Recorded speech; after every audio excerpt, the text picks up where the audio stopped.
Vielleicht wird ja auch mal was von dem, was wir hier jetzt gleich zu hören und zu sehen bekommen, übertragen. Ich freue mich auf Dr. Ernst Schriefel, der uns jetzt die Wärmerückgewinnung oder die Rückgewinnung von Warmwasser, Strom, Nährstoffen und Wasser aus Abwasserrecycling vor Ort erläutern wird. Ich bin gespannt.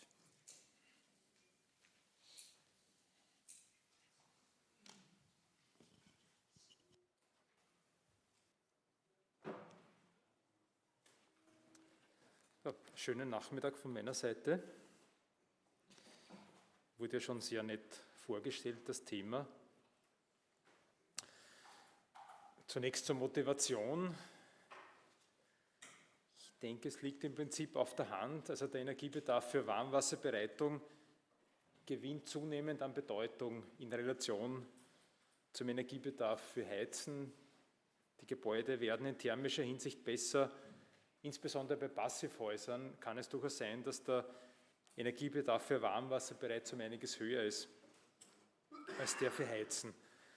Daher ist natürlich naheliegend zu versuchen, die energetischen Potenziale im warmen Abwasser, also vor allem im Duschabwasser oder auch in anderen warmen Abwässern zu nutzen. Aber sozusagen im Wasser steckt mehr und es gibt darüber hinaus über die typische Wärmerückgewinnung noch andere Möglichkeiten, den Abwasserstrom zu nutzen.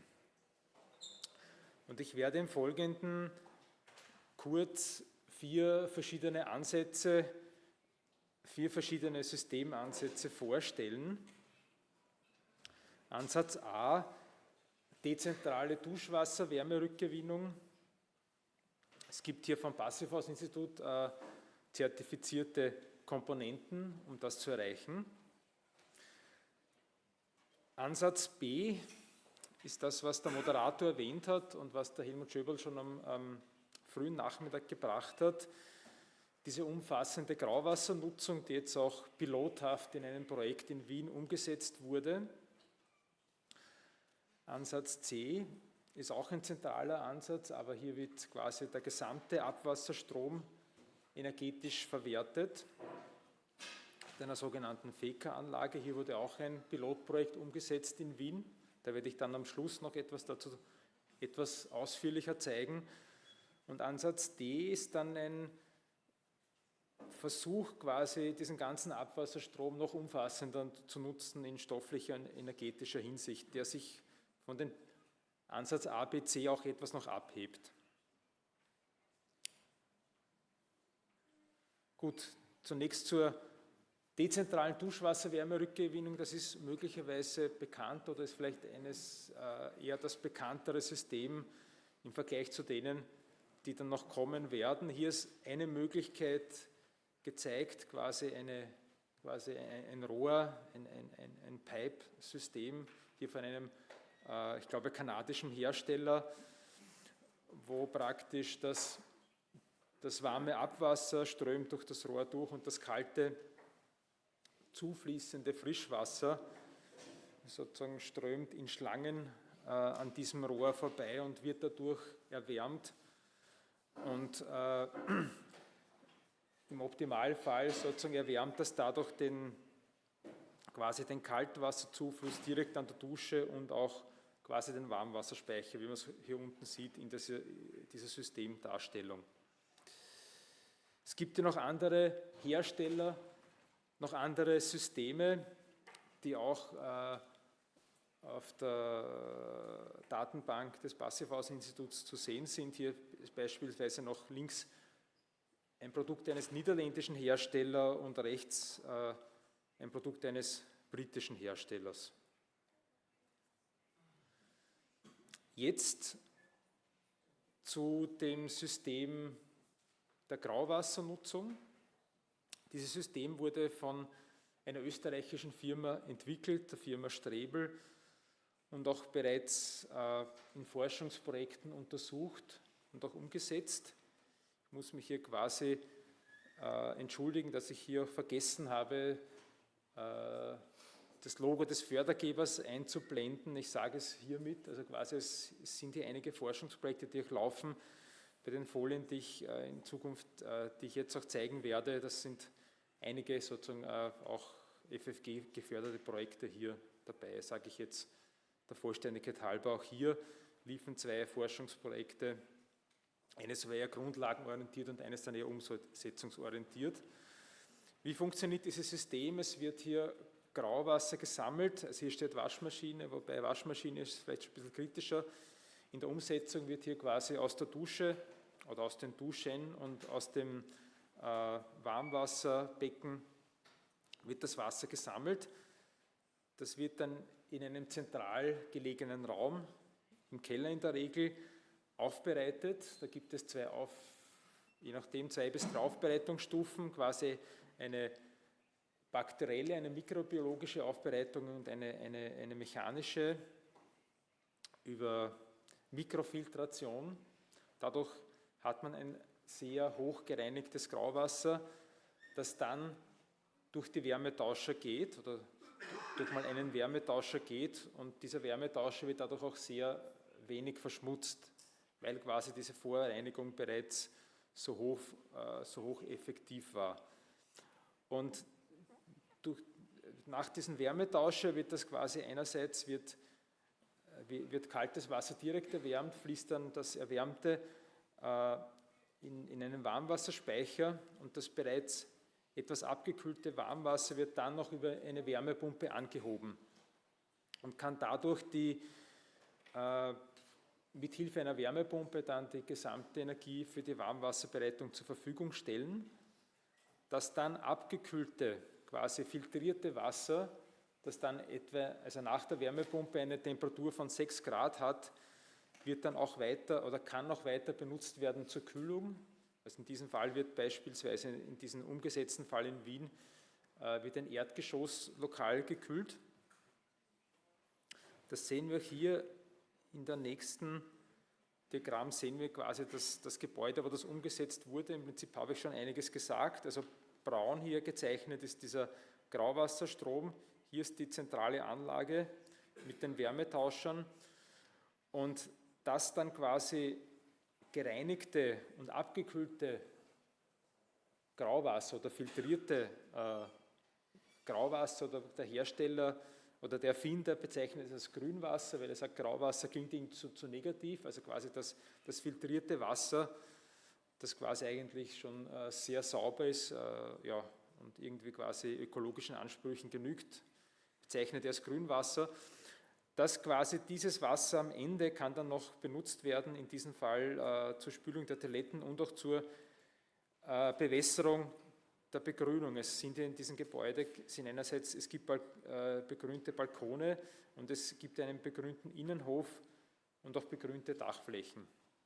Das heißt, hier ist wirklich eine sehr, sehr umfassende, quasi energetische und auch stoffliche Nutzung dieses warmen Grauwassers wurde hier umgesetzt. Das Gebäude ist jetzt fertiggestellt, wird jetzt bezogen von den Mietern und es wird dann ein Monitoring ab der Einregulierung. Die Einregulierung wird wahrscheinlich im Mai stattfinden, dann laufen und für mehrere Jahre dann ein Monitoring laufen. Hier sieht man quasi auch, wie das dann optisch aussieht im Haustechnikraum. Also in der Mitte die grünen Behälter sind die Reinigungsstufen, rechts ist das dann gesammelte, abgekühlte Grauwasser, links quasi die Warmwasserspeicher. Das dritte System, hier wird im Unterschied zum vorigen System, wird nicht nur das Grauwasser quasi gesammelt, hier wird quasi das gesamte Abwasser gesammelt, also das warme Duschwasser, Wasser aus Waschbecken und auch das Toilettenwasser aus Waschmaschinen etc. Ist natürlich dann nicht so warm und ist natürlich auch verschmutzter. Hier sehen wir quasi einen Schacht, in den das geleitet wird. Hier gibt es zunächst mal eine Filtereinheit. In diesen Filter werden die ganzen Schmutzstoffe abgesetzt und auch täglich wird dieser Filter dann gespült. Hier unten ist quasi dann symbolisch eingezeichneter Wärmetauscher und das quasi dann etwas abgekühlte Wasser sozusagen oder wird dann zum Betrieb der Wärmepumpe verwendet. Ich zeige dann noch ein paar Diagramme dann, wie das jetzt im Detail funktioniert oder was die Monitoring-Daten bisher im Detail dazu jetzt ergeben haben. Hier sieht man quasi die Bauphase, der Schacht links, wo das gesamte Schwarzwasser gesammelt wird. Hier noch die Plattenwärmetausche, bevor das dann zur Wärmepumpe quasi das geleitet wird. Das vierte System ist jetzt wieder quasi etwas anderes. Hier ist ein insgesamt anderer Ansatz, in dem quasi die Toilettenabwässer getrennt werden. Es werden hier Gelb- und Braunwasser wird getrennt, das heißt der Urin wird von den Fäkalien getrennt. Da gibt es eine spezielle Trenntoilette, die wurde in einem Wettbewerb, der von der Bill Gates Stiftung finanziert wurde, umgesetzt und hat diesen Wettbewerb gewonnen. Das wurde gemeinsam entwickelt von der Schweizer ERWAG und einem Wiener Designbüro und wird auch von Laufen quasi zumindest jetzt mal in kleinen Stückzahlen bereits produziert.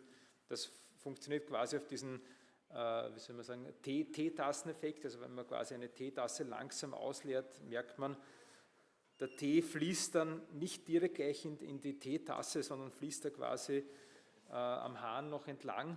Und so ähnlich ist das quasi, so ähnlich wird der Urin hier abgetrennt. Das ist eben so designt, dass es eben funktioniert und dass der Urin wirklich abgetrennt wird. Und dann ist die Frage, was man damit macht. Dann gibt es ein spezielles Verfahren, das quasi auch die ERWAG entwickelt hat, wo man noch die Nährstoffe aus dem Urin zurückgewinnen kann, quasi eindampfen, konzentrieren kann und dadurch entsteht dann ein Dünger. Das gibt es auch quasi schon in Pilotanlagen, das gibt dann eine Schweizer Firma, die Firma Wuna, die das so umsetzt. Und dann ist eben die Frage, was macht man quasi jetzt mit dem Braunwasserstrom? Also der quasi jetzt diese Mischung aus Fäkalien, Toilettenpapier und ein Spülwasser. Und da ist jetzt die Idee, den könnte man quasi noch energetisch und stofflich nutzen, energetisch über Biogas. Das Biogas wird dann quasi in diesem System nachher noch verstromt, das auch umgesetzt werden soll. Dann gibt es noch einen Gärrest, der dann auch noch quasi als stofflich verwertet werden kann. Man sieht das hier ein bisschen klein in dieser Prinzipskizze unten. Man sieht es auch hier noch einmal in dieser Skizze links. Eben das Braunwasser, das über einen Gärprozess Biogas erzeugt.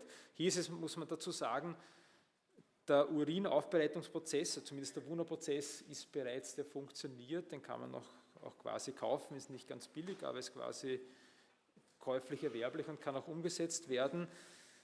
Der ganze Prozess, der dann die Aufbereitung des Braunwassers betrifft, ist quasi noch im Forschungsstadium.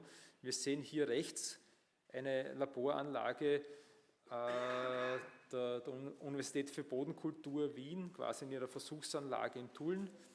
Also hier sehen wir quasi hier ein Absetz, hier kommt das Braunwasser rein, das ist ein Absetzbehälter und hier quasi gibt es 3 Gärbehälter. Es wird quasi in einem Temperaturbereich zwischen 38 bis 45 Grad wird hier vergoren und Biogas produziert. Das heißt, hier laufen auch noch Forschungsprojekte, es soll allerdings voraussichtlich im kommenden Jahr auf einem schwimmenden Bürogebäude der Via Donau, das ist quasi die oberste Schifffahrtsbehörde der Donau in Wien, soll das auch wirklich baulich umgesetzt werden.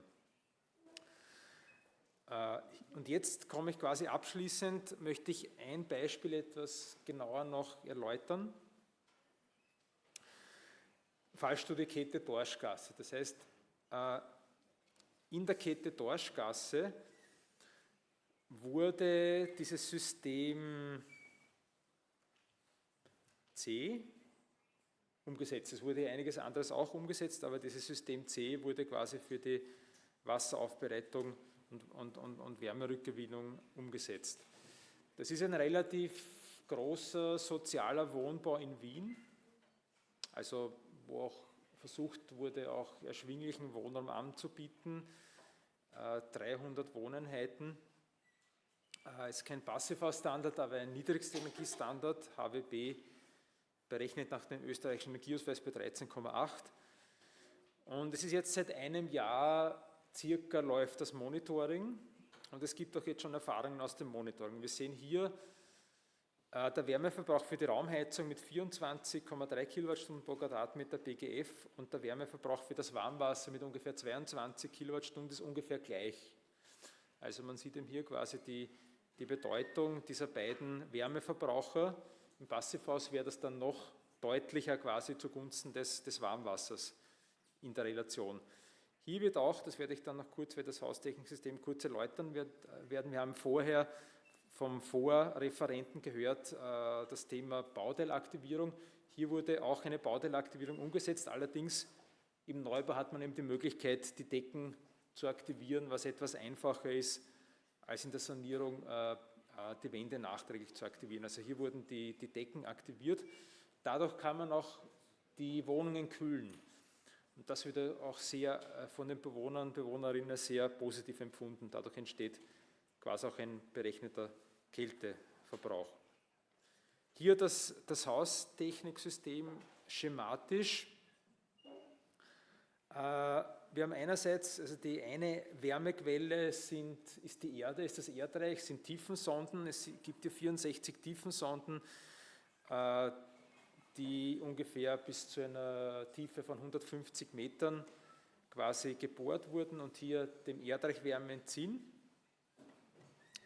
Dieses wird dann über 3 Wärmepumpen, also quasi das Wärmeniveau aus dem Erdreich wird über 3 Wärmepumpen angehoben und im Pufferspeichern dann quasi zwischengespeichert. Und hier haben wir dann quasi unten schematisch dargestellt, die Abwasserwärmerückgewinnung, nach diesem Faker-System, das ich gezeigt habe, mit diesem Schacht, wo quasi die gesamten häuslichen Abwässer gesammelt werden und filtriert.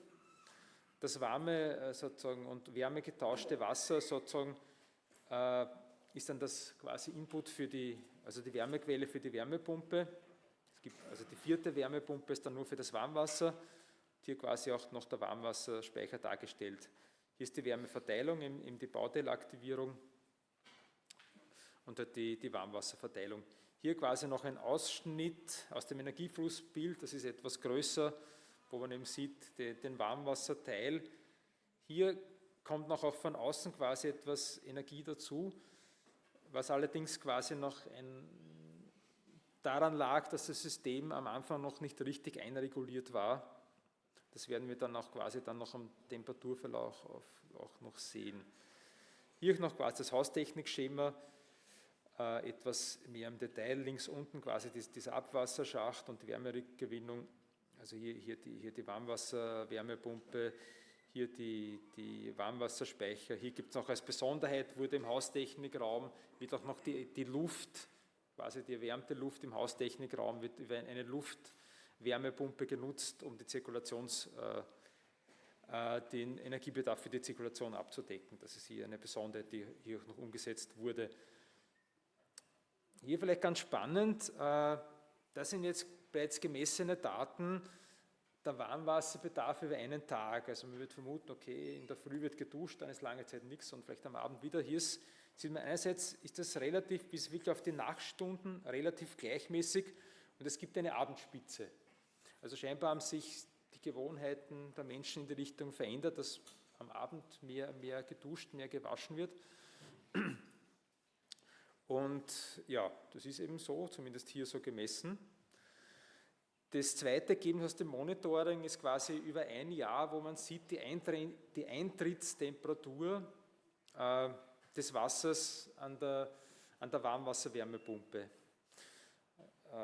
Hier quasi sieht man, ist der Betrieb, ja, hier schwankt es sehr stark, hier ist der Betrieb noch nicht so geregelt, wie er sein sollte, aber hier quasi so ab April 2023 sieht man schon eher einen regelmäßigen Verlauf, also hier ist das System dann so einreguliert gesteuert, wie es auch sein sollte und man sieht hier, dass diese Eintrittstemperatur an der Wärmepumpe zwischen April und ungefähr November in einem Temperaturbereich von 10 bis 15 Grad liegt und erst danach, so ab November, Dezember, dann etwas abfällt. Man sieht hier quasi auch eine gewisse Abhängigkeit dieses Temperaturverlaufs auch von der Außentemperatur, was auch darin begründet liegt, dass es hier quasi auch Wärmeverluste an die Umgebung gibt, bis halt quasi dann dieses Wasser bei der Wärmepumpe landet, sozusagen. Hier auch noch, um zu zeigen, quasi, wie gut korreliert quasi dieser Warmwasser oder die Einschaltzeiträume der Wärmepumpe mit der Photovoltaikproduktion. Es gibt eine Photovoltaikanlage mit ungefähr 70 Kilowatt Peak, die quasi auf Eigenverbrauchsmaximierung oder Optimierung ausgelegt wurde. Man sieht hier quasi blau, das ist eine Septemberwoche oder 2 Septemberwochen, das sind die ersten 2 Wochen im September. Blau sieht man hier quasi die Produktion der Photovoltaik. Und hier diese Orange sind die Einschaltvorgänge der Warmwasserwärmepumpe. Sozusagen grau hinterlegt ist quasi der gesamte Haustechnikraum. Aber man sieht hier zumindest teilweise, dass eben dieser orange Balken, in dem die Wärmepumpe läuft und im elektrischen Strom benötigt, dass der teilweise zumindest jetzt recht gut auch mit der Photovoltaik korreliert. Also so quasi, wenn es so um diese Mittagsspitze herum, aber wir haben teilweise auch Einschaltvorgänge eben am Abend. Wir haben gesehen, es gibt eben auch diese Abendspitze, wo dann eben der Warmwasserspeicher entsprechend nachgeladen wird, wo wir keine Korrelation haben. Aber in Summe quasi wird der meiste oder sozusagen, glaube ich, 80-90% des Photovoltaikstroms kann nicht direkt für den Betrieb der Wärmepumpen verwendet werden. Damit komme ich jetzt quasi schon zum Abschluss und zum Resümee. Also ich habe hier versucht, quasi unterschiedliche Systeme zu zeigen, zumindest kurz zu beschreiben, die unterschiedlich ausgereift sind. Einige sind schon in Verwendung und wo es auch schon einiges auch an Monitoring-Daten gibt und auch schon gute Erfahrungen gibt. Einige sind jetzt quasi dabei zu laufen oder wo quasi es beginnt, nachdem sie eingebaut wurden und das Monitoring beginnt. Andere sind quasi jetzt noch in der Forschung, wo es quasi noch Pilot- oder Laboranlagen gibt. Das heißt, ein weiterer Forschungsbedarf besteht. Der Monitoringprozess ist wichtig, um hier auch Erfahrungen und Daten zu gewinnen. Wir haben auch eben, also gemeinsam mit dem Passivhaus-Institut, also mit dem Jürgen Schnieders, haben wir auch einen Forschungsantrag eingereicht, wo wir uns zumindest einige dieses gezeigten Systeme genau anschauen wollen. Sofern der Antrag genehmigt wird, das wissen wir jetzt noch nicht. Das wissen wir wahrscheinlich dann so Ende Mai. So, damit bedanke ich mich für Ihre Aufmerksamkeit. Und danke.